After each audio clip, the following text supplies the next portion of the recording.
बिहार की शिक्षक भर्ती प्रक्रिया में शुरुआती दिनों में आवेदनों की संख्या में सुस्ती देखने को मिल रही थी, लेकिन जैसे जैसे आवेदन की अंतिम तिथि नज़दीक आ रही है वैसे वैसे आवेदनों की संख्या में भारी उछाल देखने को मिला है। टोटल 8,18,000 रजिस्ट्रेशन हो चुके हैं, जिसमें से 7 लाख से ज़्यादा अभ्यर्थियों ने फ़ी पेमेंट करते हुए अपने फॉर्म को कंप्लीट कर लिया है। अगर एग्जैक्ट की बात करें तो 7,55,000 अभ्यर्थियों ने अपने फॉर्म को कंप्लीट कर लिया है, जिसमें से प्राइमरी की अगर बात करें तो 6,59,000 रजिस्ट्रेशन हो चुके हैं, जो कि अब चूंकि 4 दिन का समय और बढ़ा दिया गया है, 19 तक अंतिम तिथि हो गई है, तो और आवेदनों की संख्या बढ़ने की प्रबल संभावना है। इसके अलावा जिनका पेमेंट रुका हुआ है उनके लिए भी लेट पेमेंट के साथ 22 तक पेमेंट करने की सुविधा प्रदान कर दी गई है।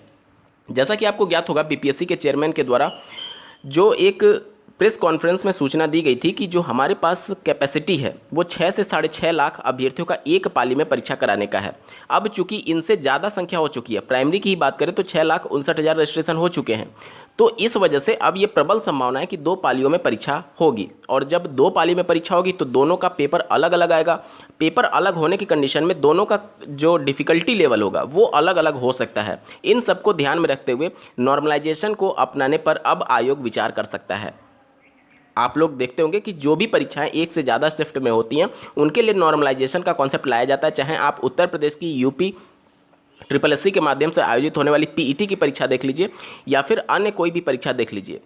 सीटेट की परीक्षा भी एक से ज़्यादा शिफ्ट में होती थी, लेकिन उसमें नॉर्मलाइजेशन अप्लाई नहीं किया जाता था क्योंकि वह एक केवल पात्रता परीक्षा थी। लेकिन ये पात्रता परीक्षा नहीं है, इस परीक्षा के आधार पर आपको नौकरी मिलने जा रही है।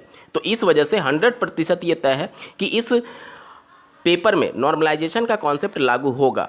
और अगर आयोग नहीं करता है तो निश्चित तौर पर अभ्यर्थी ये कंफर्म नहीं हो पाएंगे कि हमारा पेपर कठिन था या फिर इनका पेपर आसान था या फिर मेरा कठिन था इनका आसान था। उस टाइप से चीज़ें जाकर के एक तरीके से संदेह की स्थिति उत्पन्न कर सकती है। इसलिए आयोग 100% नॉर्मलाइजेशन के कॉन्सेप्ट को अप्लाई करेगा, जिसकी वजह से जिसका पेपर आसान होगा उसके मार्क्स कम होने की संभावना रहेगी और जिसके पेपर टफ होंगे उसके लिए जो मार्क्स होंगे वो बढ़ने की संभावना रहेगी।